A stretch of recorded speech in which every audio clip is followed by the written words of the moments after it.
You have seen the Hollywood saloon girl. She walks down the staircase in a red dress with feathers in her hair and perfect lighting on her entrance, smiling at the hero while he orders a drink at the bar below. That image has appeared in 1,000 westerns. Here is the documented reality it replaced. The dress she is wearing cost more than she earned in a week, and she paid for it herself out of commissions. The drink she is smiling about is cold tea in a whiskey glass. The woman who lived this world most closely was the documented common-law wife of Wyatt Earp. She ran away from an Iowa farm at 16, worked the saloons of Dodge City, developed a laudanum addiction in Tombstone, and waited in California for a telegram from Earp that never arrived. She died by suicide in Pinal City, Arizona, on a Tuesday in July of 1888, at 37 years old. These are 20 documented facts about what the Wild West saloon girl's life actually consisted of, hour by hour, dollar by dollar, and year by year.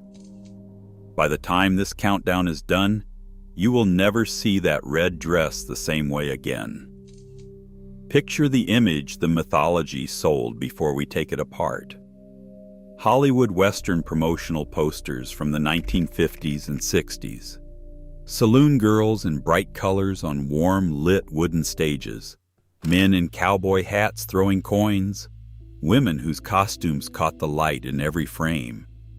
Frontier saloon interiors that look warm and festive and slightly dangerous in the way that sells tickets. Dusty streets in Kansas and Arizona at dusk. Farm fields in Iowa in the 1860s where 16-year-old girls were making calculations about what the next 40 years of that life would look like and deciding they would rather try something else. The mythology sold glamour. The documented record kept a different set of books. Here is what those books contain. Fact 20. The costume. The saloon girl's costume was bright, elaborate, and visible from across a room, with off-the-shoulder ball gown styles in vivid colors, multiple petticoats, corseted bodices, decorated boots, feathers, and sequins at the higher-end establishments. It was the primary visual signal of her employment, and the central image of every Hollywood version of this world that followed. The costume was not provided by the employer. It was not a uniform supplied as part of the job. It came out of the woman's own earnings. A saloon girl's documented base wage was approximately $10 per week. The costume she was required to maintain was the most significant ongoing financial cost extracted directly from earnings that were already minimal compared to every other dollar passing through the building she worked in. She wore that dress because her employment required it, and her employment did not pay for it. Here is what the costume was actually hiding. It was a financial arrangement in which the most visible element of the job was also a recurring debt against the wages it was supposed to earn. Fact 19. In January of 1850, in Johnson County, Iowa, a girl was born who was recorded in her birth records as Celia Anne Blaylock. She grew up on a farm. In the middle of 1868, when she was approximately 16 years old, she ran away from that farm with her younger sister, Sarah. Sarah returned home within a year. Celia Anne did not. She adopted the name Maddie, likely to make herself harder to trace, and began working as a prostitute in Scott City, Kansas. The distance between a farm in Iowa and a brothel in Scott City in 1868 was not just geographic. It was the distance between the life the frontier offered a woman who stayed and the life it offered a woman who left. And the documented record does not suggest the second option was meaningfully better than the first. Think about what that decision actually required of a 16-year-old in 1868. The calculation that the known option was worse than the unknown one. Fact 18. The documented base wage for a saloon girl was $10 per week. A domestic servant or laundress in the same era earned approximately $1.50 per week. The saloon girl earned more than 6 times the legitimate alternative, which is the fact that the mythology has always relied on to close the conversation. Here is what the mythology leaves out. $10 per week, before the costume costs, before room and board, before the drink commissions that could supplement earnings but were contingent on volume and a man's willingness to spend. The financial calculation was not irrational.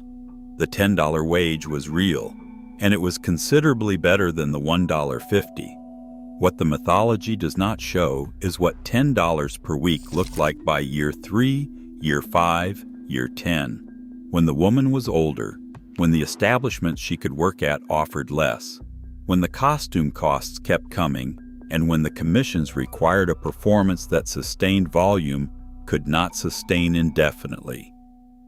The math worked at the entry point. The math had a structural problem that took years to become visible. Fact 17. Laudanum was not a street drug on the frontier.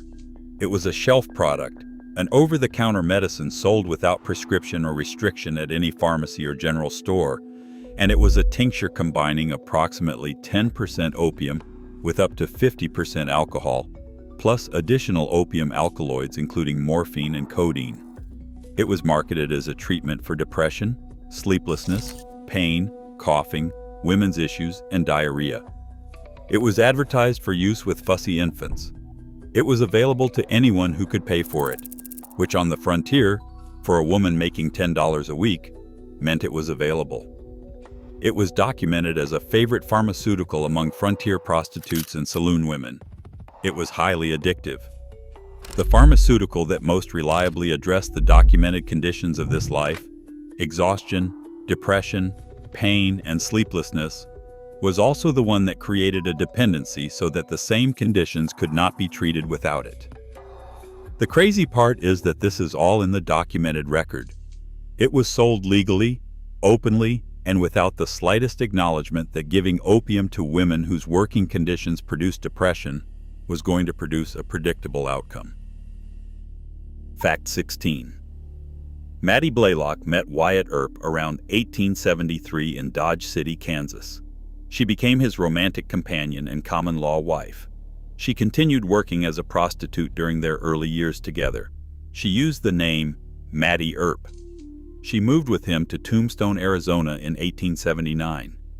She developed a documented laudanum addiction, beginning with its use for severe headaches and progressing to its use for depression. The sequence is documented, and it is not unusual. A woman managing the physical conditions of this life would reach for the available pharmaceutical that addressed them. That pharmaceutical created a dependency that required more of itself to manage the dependency it had created. Maddie Earp's laudanum addiction is documented not as a character flaw, but as a predictable outcome of using the era's most accessible and widely recommended over-the-counter drug to manage conditions that the era produced and offered nothing else to treat. She was not the decoration. She was the story. The screen version of Wyatt Earp's life has been produced in films and television series across 8 decades. She is not in most of them. Fact 15. The social hierarchy among the women who worked this world was documented, fierce, and operated entirely among people who were all considered fallen by the respectable community outside. Saloon girls and dance hall girls maintained a documented and enforced social distinction from prostitutes. A saloon girl would not associate with a known prostitute. She enforced that distinction actively and personally, because it was the only social status she had left to protect. The lowest status woman in the so-called respectable world maintained her own hierarchy against the woman one rung below her, using the same contempt that was directed at her from above. One documented exchange from this era captures the mechanism precisely. A saloon girl who had been beaten said afterward that she did not mind the black eye, but he had called her a whore. The physical injury was secondary. The category injury was the one that required a response. Hollywood gave her a smile. The record gives her that specific sentence. Fact 14. The fake drink system, from the worker's perspective, was not a perk. It was a daily performance sustained across an entire shift. When a customer bought a woman a drink, the bartender served her cold tea or colored water in a whiskey glass at full whiskey price. She kept her commission. She stayed sober. She sustained the performance. This was the documented operational standard at establishments where the owner understood that a sober woman sold more drinks than a drunk one. The performance required was not simply cheerfulness or conversation. It was the sustained enactment of shared drinking, the social ritual of having a drink with a man, across every customer on every shift, with cold tea, while calculating commission, while maintaining the dress code, while enforcing the social hierarchy below her, while the man across the glass was consuming actual alcohol, and she was not. The performance never changed, just the stage. Fact 13. The documented average age of a frontier prostitute was approximately 23. Few lasted in the profession beyond their 30s. The math of this fact, when placed alongside the documented base wage of $10 per week, produces a picture the mythology has no frame for. A working life measured in a decade or less, with earnings that diminished as age increased, in an industry where the hierarchy moved women down toward the cribs as they aged, rather than up toward stability. The cribs, one-room shacks at the outskirts of frontier towns, charged as little as 25 cents per customer. Women in crib conditions served as many as 15 to 20 men daily. The crib was not a starting point. It was the documented endpoint for women who had aged out of higher-level establishments and had nowhere further to go. The mythology shows the entrance. The documented record shows the whole floor plan. Fact 12. On July 12, 1876, trail guides Colorado Charlie Utter and his brother arrived in Deadwood, South Dakota, with the first documented wagon load of prostitutes. Wild Bill Hickok arrived on the same wagon train. He was shot dead in Deadwood weeks later. History remembered Wild Bill. The wagon load of women who arrived the same day, whose presence Deadwood required, and whose names the record did not preserve with the same care, faded into the institutional history of the red light district rather than the mythology of the frontier. That is not an accident of record keeping. It is a documented pattern in which the man who arrived and died violently became a legend, and the women who arrived and stayed became statistics. The frontier's most famous woman-free mythology was built on a wagon train that was half full of women. The exit from this life was not a legend. For most, it was a census record under a different name. Fact 11. At Al Swearengen's Gem Saloon in Deadwood, a documented incident occurred involving a woman known as Trixie. A customer began beating her severely. She shot the man through the head. The attending doctor documented threading a probe through the shooting victim's skull. Trixie's subsequent fate was not recorded. That is the complete documented record of this specific event. The violence, the response, the medical documentation of the wound, and then the silence on the woman who had defended herself. The customer's wound was documented with clinical precision.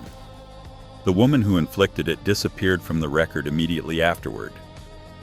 The mythology of Deadwood has been adapted for film and television multiple times. It has generated careers and critical recognition and considerable cultural discussion. Trixie is not a named character in any of it. She knew exactly what she was doing. History is the one that did not bother to write it down. Fact 10. In March of 1882, Morgan Earp was shot and killed in Tombstone. In the aftermath, Wyatt Earp sent Maddie away with the other Earp women to Colton, California. He had already begun an affair with Josephine Marcus, a performer who had come to Tombstone with a theatrical troupe. Maddie waited in Colton for a telegram from Wyatt. The telegram did not arrive. She waited for a communication that confirmed what the silence was already telling her, that the arrangement she had built her adult life around had been rearranged without her being informed, by a man who had moved to the next chapter of his own story and had not included her in the transition. The documented record on Maddie Blaylock's laudanum dependency places its worsening in this period. The pharmaceutical that had been treating her headaches and then her depression was now treating the specific condition of waiting in California for a telegram that was never going to come. Fact 9. The documented escape routes from the saloon girl's life were narrow and specific. A small percentage married men they had met in their establishments and transitioned into respectable frontier life under new names. A small number accumulated sufficient earnings to transition to madam-level operations, the ownership side rather than the worker side, which represented a fundamentally different economic position. A larger number faded from the documented record, appearing in one census under one name and disappearing or reappearing under a different name in the next enumeration. A woman who became a laundress was not necessarily a different woman than the saloon girl in the previous census. She was the same woman, listed in a different column. She had made the transition the mythology pretends was clean, while the record shows it was complicated. The majority, according to documented historical assessments, ended in destitution.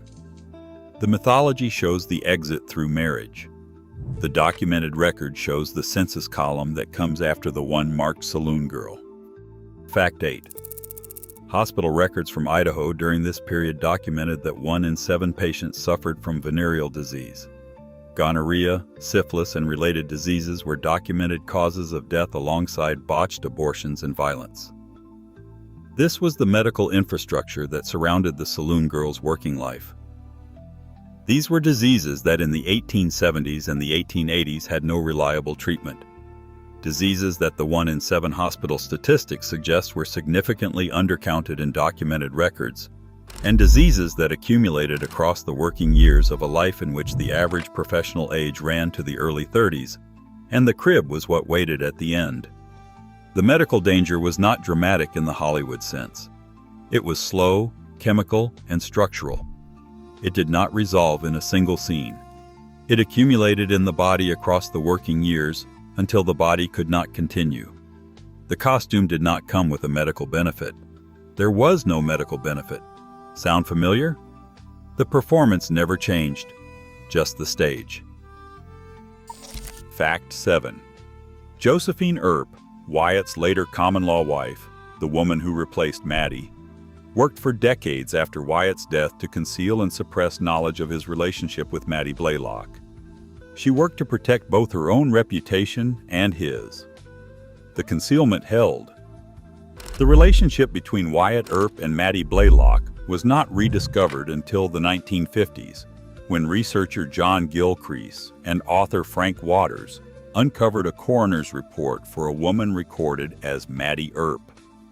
The documented life of Wyatt Earp's common-law wife, a woman who had run away from an Iowa farm at 16, who had worked the saloons of Dodge City, who had followed Earp to Tombstone, who had developed a documented addiction, who had waited in California for a telegram that did not arrive, had been actively suppressed by a private individual for decades before it appeared in the historical record. This is not institutional erasure. This is documented personal erasure, conducted by a specific named person, preserved in the archive that eventually found the coroner's report she had tried to bury. Hollywood gave her a smile. The record gives her a file number. Fact 6. After the telegram did not arrive, Maddie Blaylock moved from Colton, California to Globe, Arizona. She returned to prostitution. She had left a farm in Iowa at 16 with a calculation that the unknown was better than the known. She worked for 15 years, some of it alongside a man whose name would eventually appear on historical markers across the American Southwest. She developed a dependency on the only pharmaceutical the era offered for the conditions her life produced. She had been sent away and not called back. She was in her mid-30s, which in the economics of this world was not the same as mid-30s anywhere else. The profession that had been her option at 16 was her option again at 35, in a different Arizona town, without the arrangement that had structured the previous decade. The documented record on this period of her life is sparse. She appears in the Globe records, then in the Funnel City records, and finally in the coroner's report. Think about what that sequence means for a second. Fact 5. The laudanum that Maddie Blaylock had begun using for headaches, that she had continued using for depression, that she had used in the years when the telegram was not coming and the arrangement with Earp was dissolving, and the profession she had left for his household was the one she was returning to. That laudanum was still available over the counter in 1888. It was still being sold in pharmacies without a prescription. It was still being advertised for women's issues and sleeplessness and depression. The conditions it was marketed to treat were the conditions of her documented life. There was no treatment for laudanum dependency on the frontier in 1888.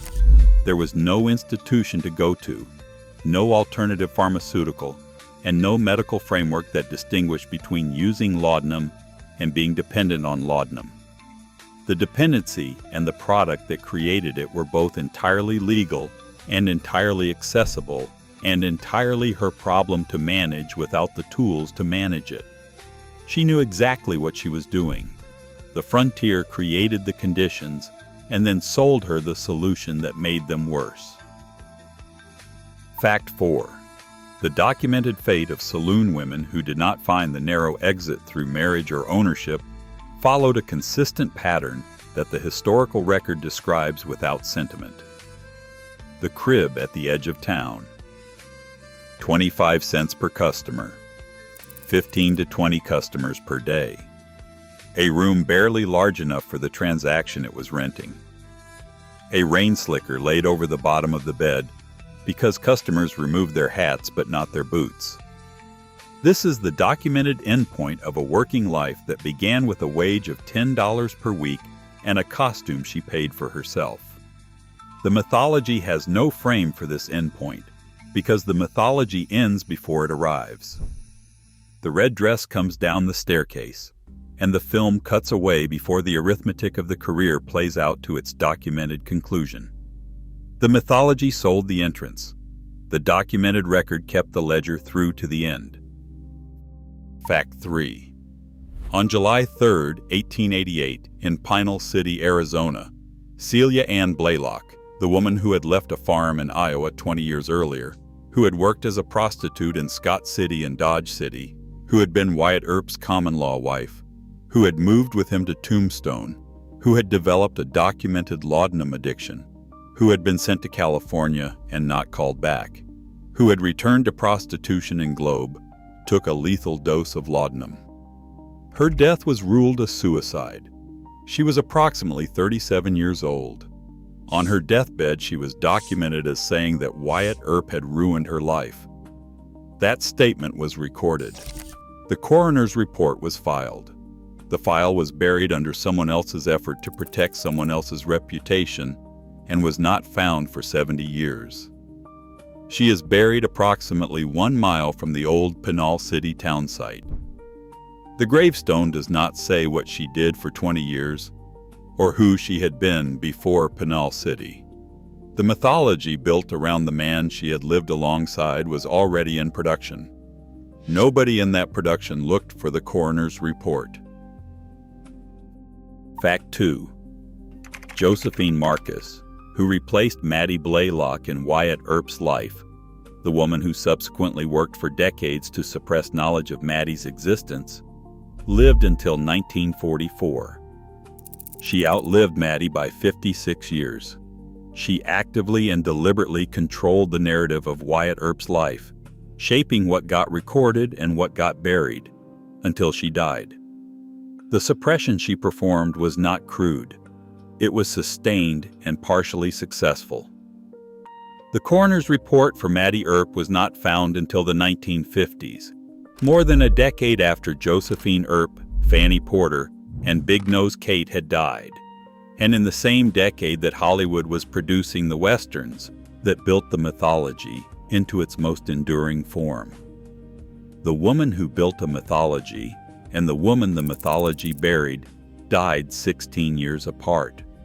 One of them has her name in the film credits. The other has a file number in a courthouse in Pinal City. The exit from this life was not a wedding. For most, it was a census record under a different name. For Maddie, it was a coroner's report that someone spent decades trying to make sure you never read. Fact 1. Here is what the documented record contains that the mythology does not. A specific farm in Iowa. A specific calculation made by a 16-year-old in 1868.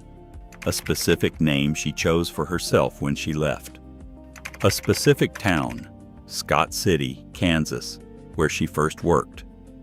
A specific man she met in 1873. A specific pharmaceutical, laudanum, with a specific documented addiction, developed for documented reasons that the era produced and offered nothing to treat. A specific letter or telegram that was never sent from a specific man who had already moved to the next chapter of his story.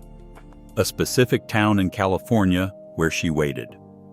A specific return to a profession she had navigated for 15 years.